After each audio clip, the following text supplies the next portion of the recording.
And I'm sure that for better or for worse, this video left a lot of you, especially the sci-fi politics nerds, with more questions. Wait, why is he calling me out? Hello everybody, and welcome back to the channel.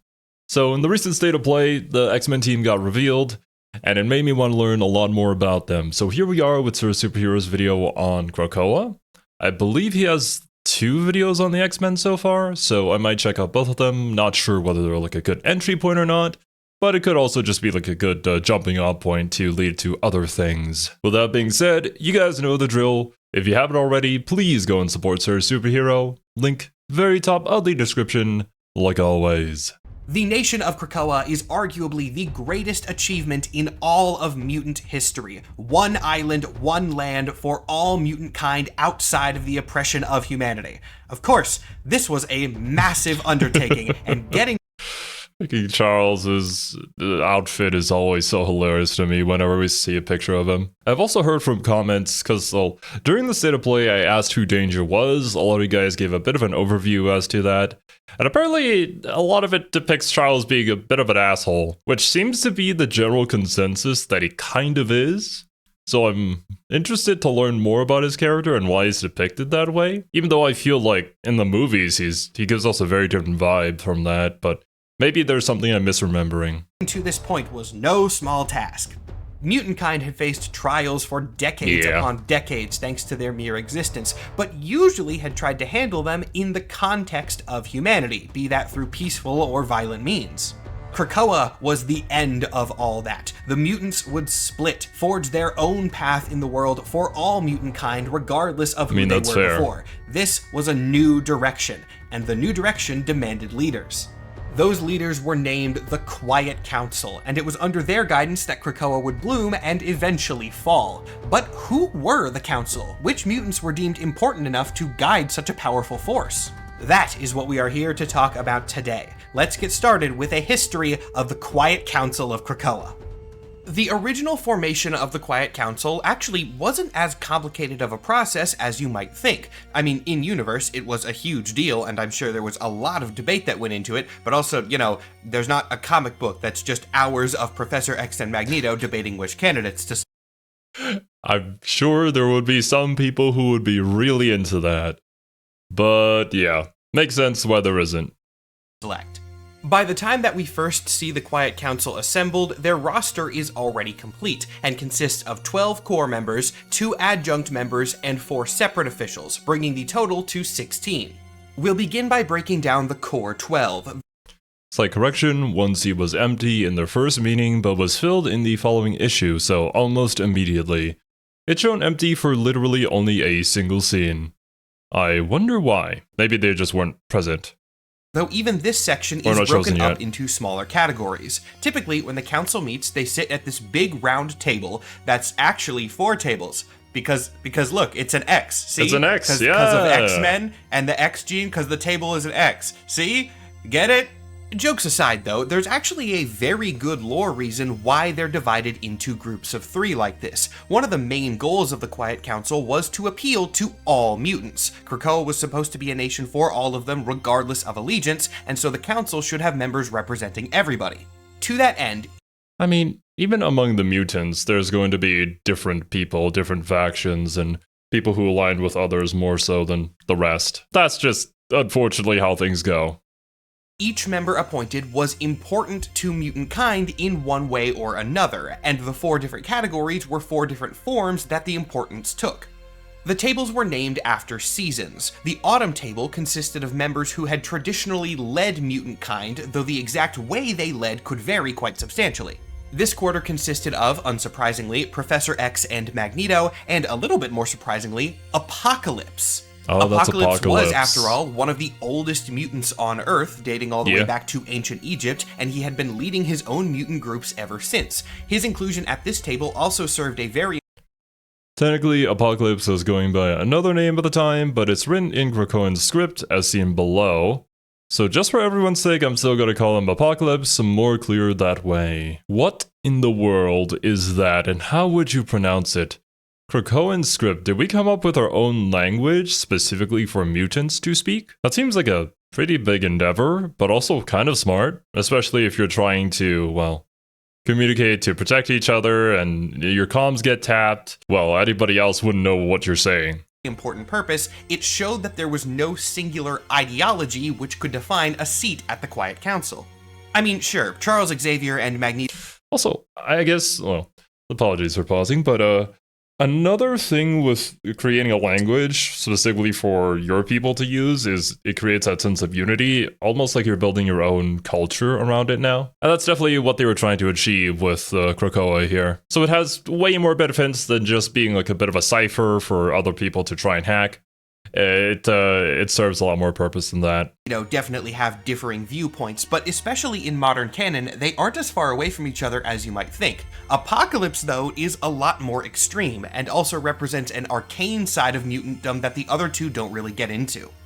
Next, we move on to the Summer Table, and no, despite his last name, Cyclops is ironically not here, though don't worry Cyclops fans, he does have a role within the council that we'll get to later.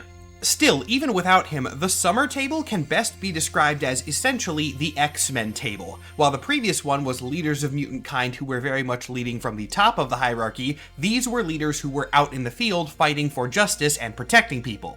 Their original lineup was Nightcrawler, Storm, and Jean Grey, and as you might be able to guess from that roster, this is the table which is meant to be the most heroic, essentially aspirational for the other mutants, people that they could look up to who were closer to them than a Professor X or a Magneto.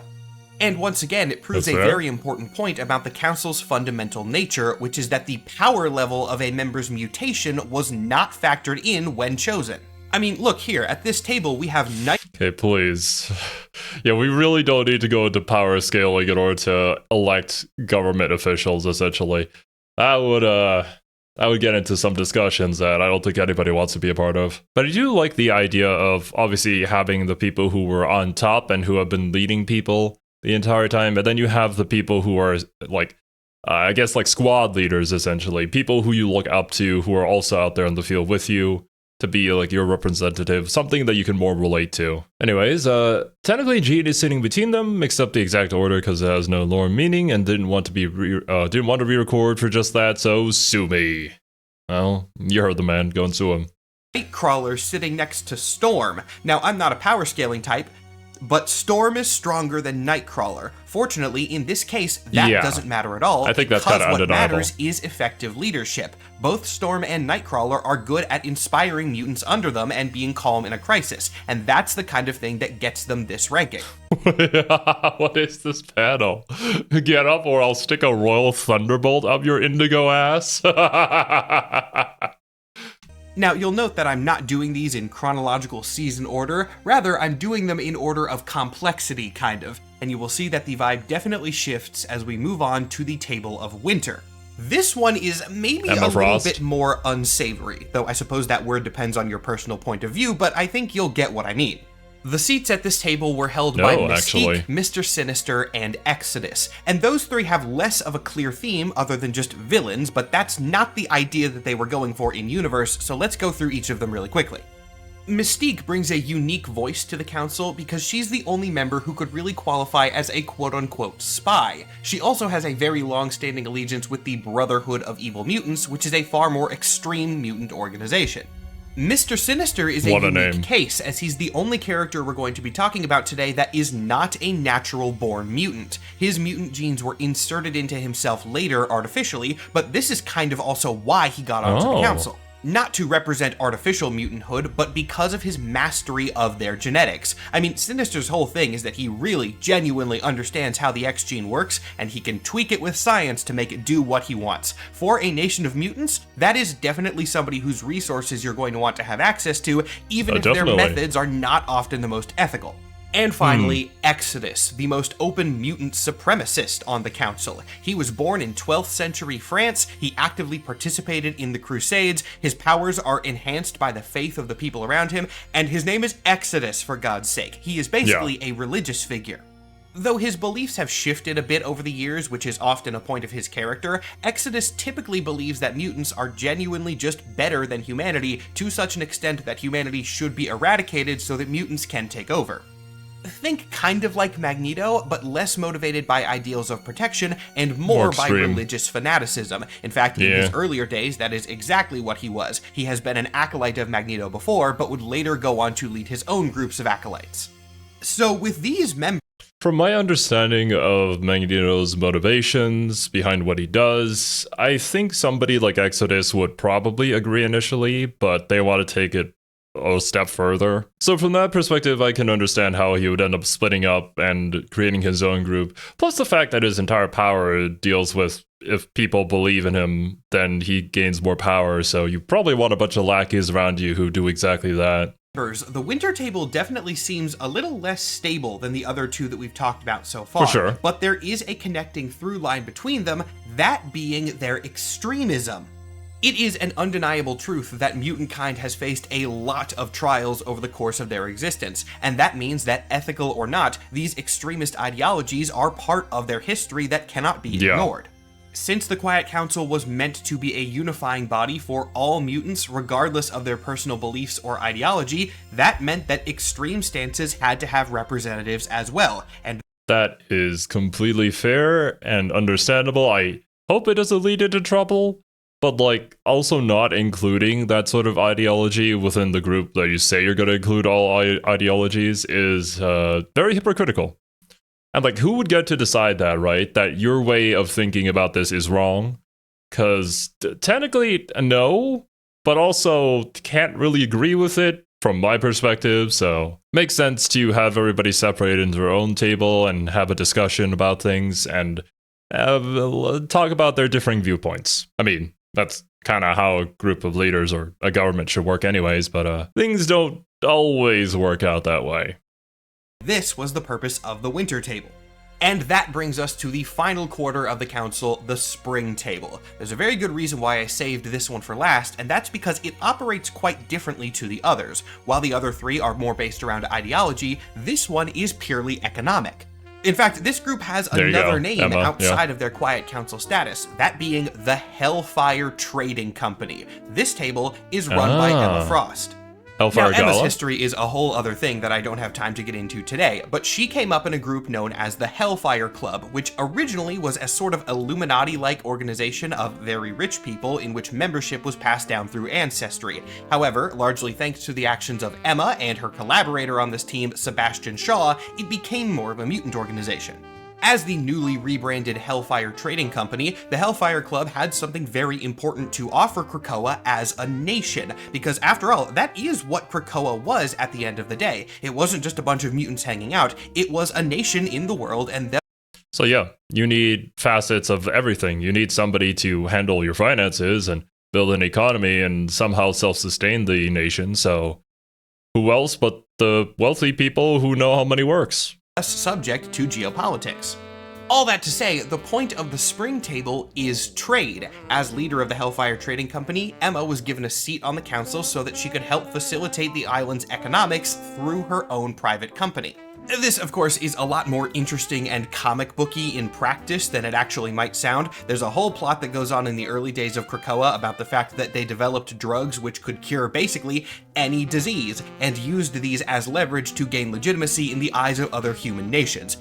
This is the kind of shit that I love. I don't know if they really go into any details about it, but the whole geopolitical situation, how different things come together and interact with each other and create new and fascinating scenarios is exactly what I look for in my media. I mean, that's why I enjoy Arknight so much. And Battletech too, which is a series I still have to get back to. But I think in a lot of different media, sometimes when the world building gets ignored, you're going to lose these sort of things, and it creates a world that is kind of hard to believe in. Like, I know it's supposed to be fiction, obviously, but you have to be immersed in it, and this level of immersion is missing in a lot of stories. Emma was in charge of distributing those drugs.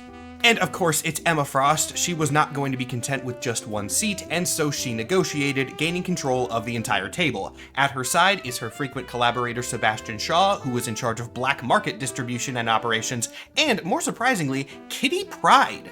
Kitty, or Kate as she was going by at the time, had a whole weird thing happening where her powers interacted weirdly with the portals that mutants used to access Krakoa. Basically, her powers wouldn't let her use the portals to access Krakoa, and that meant if she wanted to come and go, she had to get to the island by sea. Recognizing the potential in this situation, Emma appointed Kate specifically as the captain of a newly formed group known as the Marauders, whose job was rescuing mutants from nations who did not recognize Krakoan sovereignty. So to break this table down again, Emma's job was handling legitimate above-the-table dealings, Sebastian's job was handling illegitimate under-the-table dealings, and if those kind of things went wrong, then Kate and the Marauders would go and get the mutants from that area so they wouldn't be persecuted. Also, they still do use the Hellfire Club naming distinctions even on the council. Emma Frost is the White Queen, and Sebastian Shaw is the Black King. And just to be clear, because people are always confused by this, these are names after chess pieces. It's a whole hierarchy that was established decades ago. It's not referencing anything else. It's chess pieces. They do extend it for the Krakoa era by adding a red set, though. This is what Kate fell into. She was the Red Queen. And with this, the original core 12 of the Quiet Council are established. We'll go on to the others in a second, but since these are the most important, let's recap exactly what the tables are for. The Autumn Table is leadership, those who have guided mutant kind from the top in a large-scale way. The Spring Table is economics, Emma Frost and the Hellfire Club in charge of trade relations. The Winter Table contains representatives of extremist ideologies, those that are more controversial but undeniable as a part of mutant history, and the Summer Table is their opposite, containing more just, heroic, aspirational ideologies. Now, before we get to... It kind of makes sense for their position, too. At least in relation to where each other are sitting around the round table. What the council did, let's really quickly go over the remaining 6 members. Most of these are pretty simple and practical, so it shouldn't take long. Yeah, they're like outside of the circle. The next 2 are a pair, essentially adjunct members who are on the council in some capacity because, well, Krakoa itself is alive. Like, the island is a sentient, conscious being, and it wouldn't really be fair to have people living on it without giving that island some representation. Right. The other half of this pairing is the mutant named Cypher. Cypher's power is pretty fascinating. He has the ability to instantaneously and perfectly comprehend language, all languages and in any form, including things like sign language, even body language. Thus, he was given adjunct member status, not because he's a leader of mutant kind, but because he is one of the few people who can reliably communicate with Krakoa. I mean, nobody else really speaks island, and so that's why he's there. Plus, that's fair. You have to have the translator there. That's actually a really cool ability to have. In fact, my D&D character got a cheat ability from Servi, our DM, as a language master, which is basically this. And while I wasn't really smart enough to fully utilize it, that ability in and of itself could have so many different ways you could use it, or write stories around it specifically. That being said, I never really heard about this guy before, but maybe he's just like a comic book only thing, or showed up in the movies and I just forgot about him, just like I usually do. It is very useful for a government body to have a perfect translator on hand. I imagine that comes in handy all the time. Yeah. Now we reach the final 4 members of the Quiet Council, the Great Captains of Krakoa, typically just called the War Captains. As the name very heavily implies, this is the Krakoan military. Yep. Though to be fair, they are less like a traditional military and more like the leaders of superhero teams. After all, this is a sci-fi superhero-y type government where everybody on the nation has superpowers, so they don't really need a standing military in the sense that human nations do.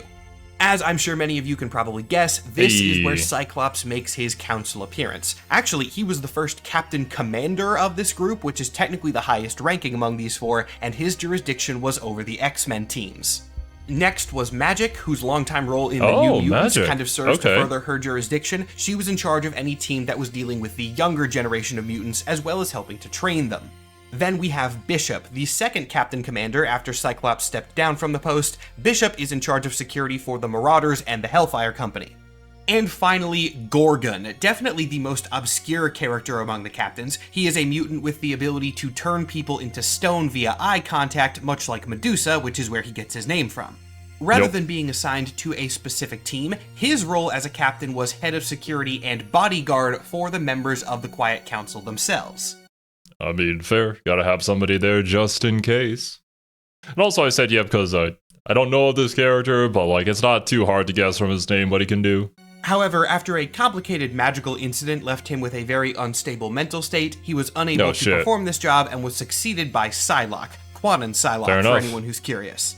Yeah. And with the captains addressed, we have covered every member of the original Quiet Council. These 16 mutants would set the destiny, foreshadowing very much intended, of the newly formed mutant nation going forward.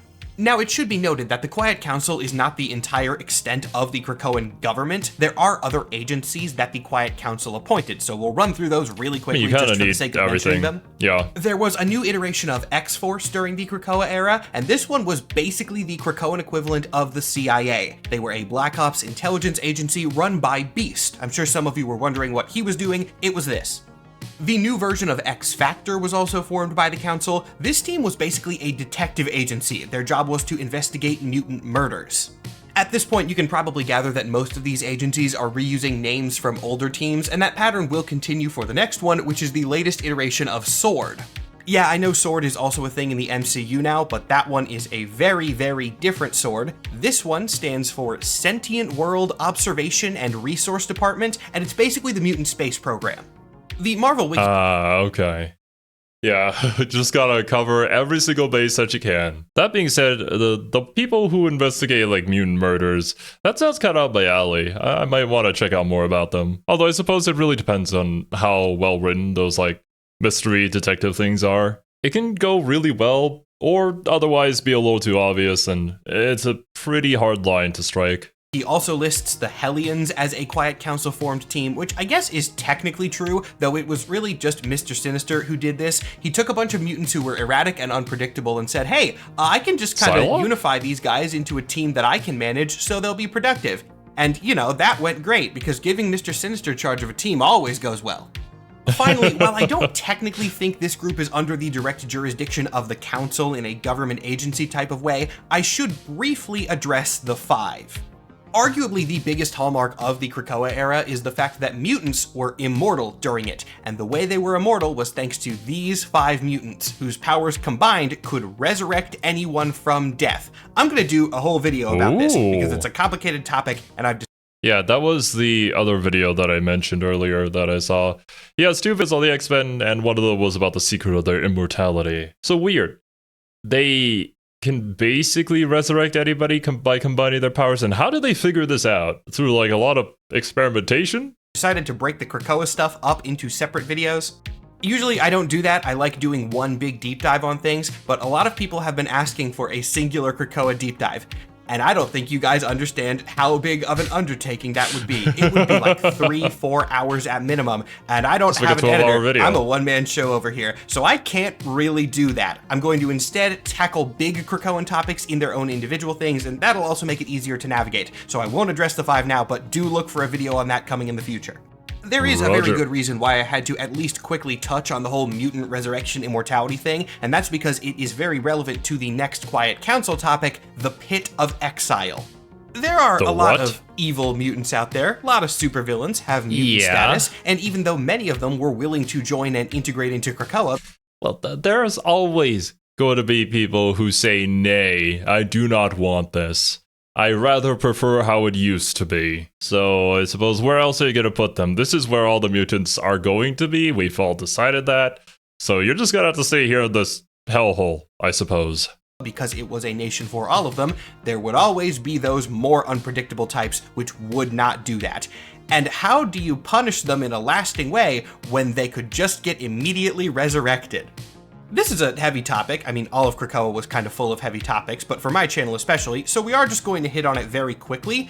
But capital punishment doesn't work if people just get brought back to life, and this is what the Pit of Exile was for. It was basically a stasis chamber where those who broke the laws of Krakoa beyond rehabilitation just got thrown and abandoned. Now, no one is claiming that this is necessarily the most ethical thing, but that's also kind of the point. The Krakoa era was rife with these ethical debates, and the Pit of Exile was very much one of them. It's a very interesting thing when, you know, you kind of escape humanity because of the prejudice and how you were treated. And then when you create your own nation, then there are some questions that occur with, like, the way that you treat your own people. Kind of in a similar fashion as to how you were treated by regular humans, in a way. So does that really make us all that different? I see a lot a potential for stories here and different topics that can be talked about in new and unique ways. And somehow, in the end, lead back to the same old messages that we have in basically all of our stories. It all relates back to the human nature, humanity. So now that raises a question. I mentioned the laws of Krakoa. And what are those? I mean, it's the Quiet Council's job to establish the rules of the nation that they govern, so it's very much a topic I want to cover today. And also, they're kind of funny. The laws of Krakoa are quite simple, actually. In fact, there's only 3 of them. Mutant ethics are a topic that we've had to... Okay, good. You know, that is quite refreshing, especially coming off of a lot of different sci-fi series. Like, take Warhammer 40k, for example, where the amount of laws that exist out there are basically impossible to keep track of anymore. That anything you do could probably be categorized under breaking some sort of law. Hit briefly a couple times in this video already, so I think it's clear that this is a topic which would be debated a lot in universe. There's a whole branch of the government dedicated to representing extremist ideals, so that shouldn't come as a surprise. With this in mind, wanting to be free of the old laws of man and establish a new era of law for mutant kind, the council decided to go simple. Therefore, Krakoa's 3 laws are: number 1, make more mutants, number 2, murder no man, and number 3, respect this sacred land. The first one is the one that makes it a little bit funny because, well, I'm not going to go into detail on the mechanics because this is meant to be a relatively kid-friendly video, but you make more mutants one way. And it is wild that that is enshrined within Krakoan law. The reason that this happens... That is kind of hilarious, but in a way, somewhat understandable. You're a nation. You're full of X-Men. You're full of, like, basically a minority group that is being oppressed by the rest of the world. You probably want to increase your numbers in case of some sort of conflict that happens in the future. So, how do you do that? Happens is actually because of Nightcrawler's religious beliefs. He cites a Bible passage about being fruitful and multiplying. As for how this law is really enforced, don't worry about it. They don't really address that because once you start looking into it more, it does become really weird. Just kind of treat it as it is and don't think about it. Look at Nightcrawler's face here. Oh man, that'd be a killer line to drop during your first date. A lot. That's what the comics do. The second law is very obvious. Murder no man. Murdered is generally a bad thing. The only thing I have to note here is that in this case, man is specifically referring to human, because killing another mutant wasn't actually banned by Krakoan law. I mean... How could it be a crime to kill someone who cannot be killed? How will any of you know that you are fit and worthy if you are not tested? Apocalypse, kind of extreme. But I see what he's getting at, because ultimately it doesn't really lead into anything. Probably a bunch of ouchies and some hurt feelings, some very hurt feelings. But if people are immortal, then...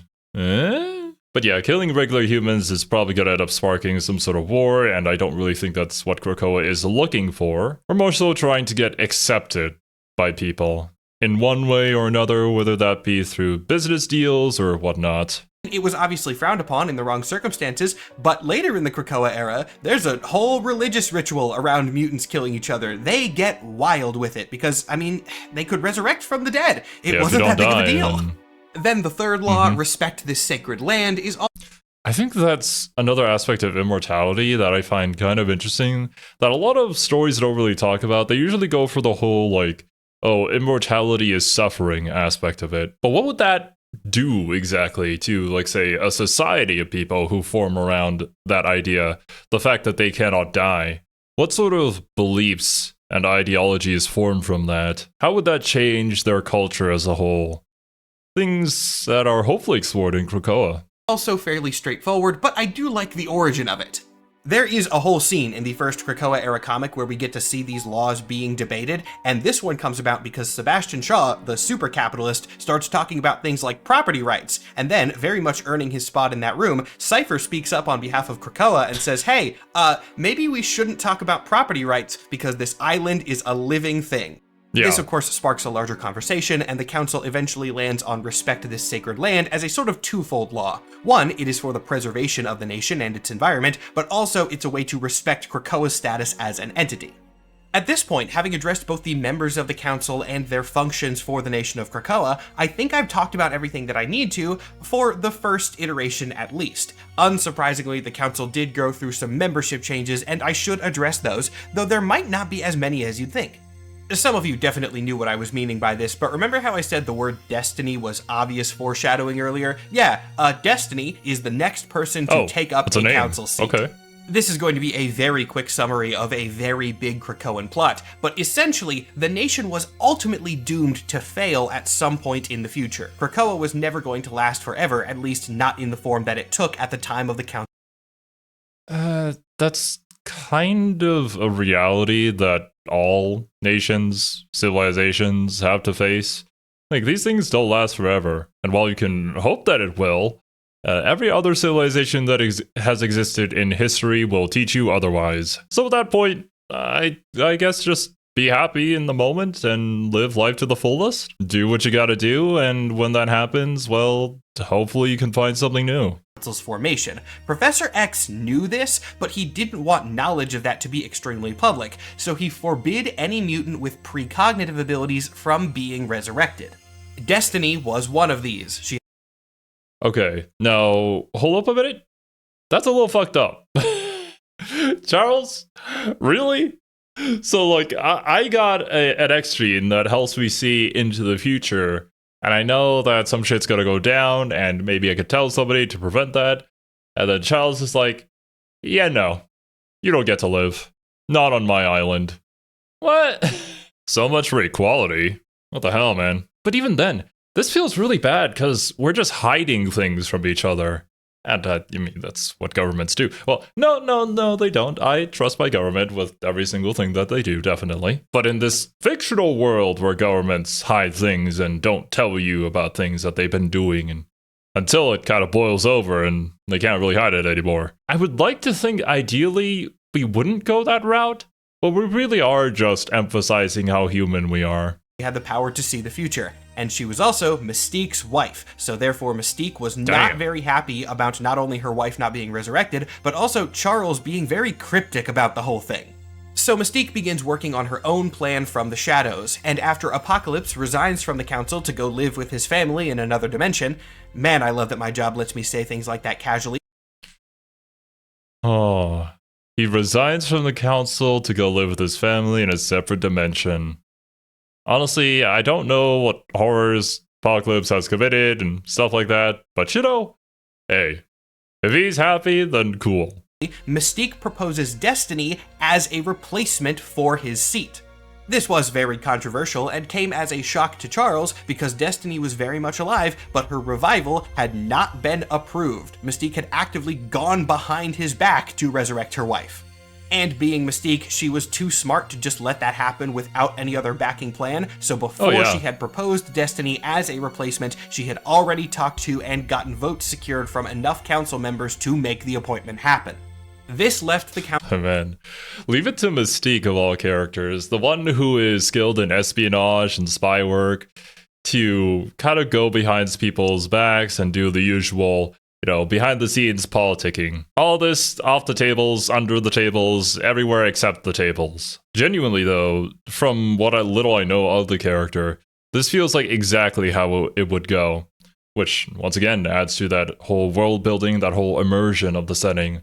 That different people are going to interact with each other in different ways, and this is exactly how Mystique would think and do the things that she would do in order to bring back somebody that she cared about, that maybe other people didn't want to have back. Council at 11 members. And yes, I know that math doesn't really add up, but there's a kind of weird dynamic that happens here because Jean Grey is the first member to resign, then Apocalypse resigns, then Apocalypse's seat is filled, and then Jean Grey's seat is filled. So for what it's worth, Namor is also offered one of the empty seats during this time. He rejects it though, because Krakoa has nothing to offer him, which is fair, I guess. He already has a nation to deal with. Honestly, yeah, can't blame Namor for everything. Bro has his hands full, and I mean, he's also part of the Illuminati, right? So it's not like he's not on some other top secret government level or group. I wouldn't want to be a part of everything. Is filled. So I kind of had the choice to either present this in the order of people who left or people were appointed, and I decided to go with the second. Jean resigned because she didn't like the control that the council had over the X-Men. She didn't want them to be a military quote-unquote organization, so she leaves and then helps Cyclops reform them more independently. Her seat is then filled by Colossus, so their table keeps the theme of former X-Men members who are aspirational. I mean, Colossus is great at that kind of thing. The third seat shift starts with another resignation, this time by Magneto, but it rapidly turns into something way more dramatic because Selene is the first person suggested to fill his slot. For those who don't know, Selene is a very evil mutant lady. She's basically like a magic mutant succubus, and thus her candidacy... I mean, if evil, why hot? Despite her immortality and years of experience, is quickly denied in favor of Hope Summers. Hope is a very important figure to mutant history, being the first mutant born after Scarlet Witch did the No More Mutants thing and removed the vast majority of mutant powers from the planet. Thus, a lot of people, Exodus included, see her as the mutant messiah in a way. This, however, was not the thing that got her the seat on the council, or at least not exclusively. The higher factor was the fact that she is a very important member of the Five, that little pseudo-team of mutants that runs the resurrection protocols I mentioned earlier.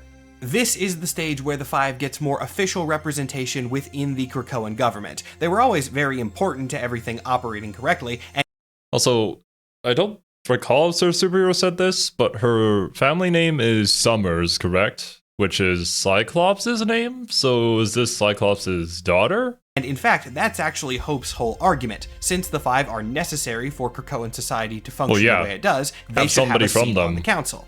Now, some of you might be wondering why I even bothered mentioning Selene if she doesn't end up getting the slot. And it's because she's very, very bitter about it. She wants to be on the Quiet Council, and so purely out of spite, she animates a giant monster and sends it to attack Krakoa. Hope ends up killing as you do, being the good X-Men that you are, or a mutant, not X-Men. She gets revived because that's what happens during this era, and then Exodus uses his incredible psionic abilities to suppress her and force her to stop the monster that's attacking everybody. This is very relevant later, though. It's not just her being bitter about losing an election. Because, she doesn't let this go, and would stay bitter about it until the final days of Krakoa, where she becomes the last appointed member. The slot that she fills is the one previously held by Mr. Sinister, because surprise, surprise, the guy literally named Mr. Sinister was actually working on his own plot the entire time using the Quiet Council resources, and when this was discovered, which was a whole thing in and of itself, he was ousted. Sebastian...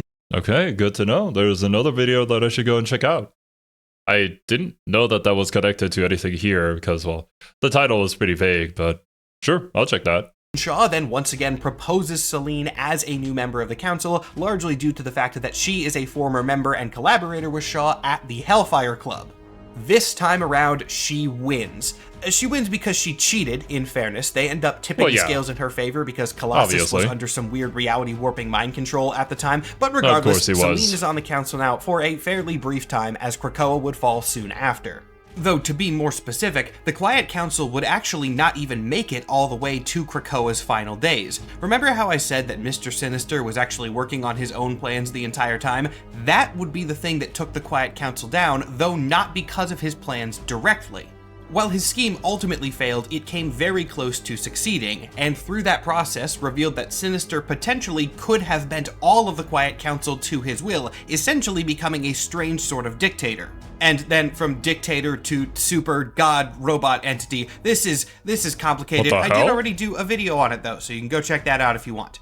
Complexity of this aside, it gets so incredibly close to disaster that the Quiet Council rules they cannot keep it to themselves and inform the residents of Krakoa about what almost happened. While this was the honest thing to do, it had the unfortunate side effect of pretty much destroying all faith in the council, as Mr. Sinister was elected fairly and had been on there since the beginning. Since he was apparently evil the entire time, it is understandable how the nation no longer trusted their leaders, and the entire society almost collapsed. That is kind of hilarious to me, considering the fact that his name is Mr. Sinister. Who is the evil person on the council? I thought it was made clear that we're electing all these people to give all the different ideologies, but I suppose if you're just like a regular mutant living on the nation, Krakoa, you're not gonna be knowledgeable about the inner workings of the council like we are as outside viewers to the story. So yeah, I suppose that would make sense, and you would lose faith in your government.